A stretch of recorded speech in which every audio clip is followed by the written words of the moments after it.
Hi everyone, so in today's video we are going to learn how to factory reset this high-look HVR to its factory settings. So basically you need to log in first here, and then after that on the right side you will see this I button which is called like maintenance.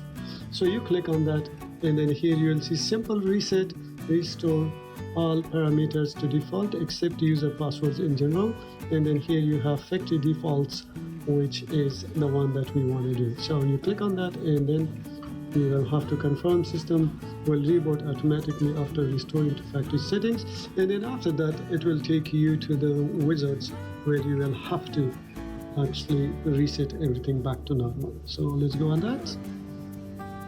Okay, so the system is rebooting right now, so we're gonna have to wait for a while for that to get ready. It's restarting. So there we go. Welcome, the system is starting. So this is how you factory reset high-look HVR.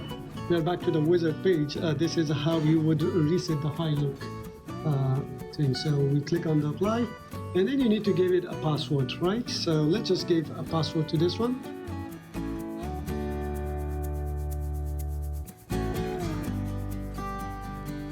And then unlock pattern. We can do that as well. So let's just put something like this, an L. Click on activate, and your DVR is set and factory reset it. Thank you so much.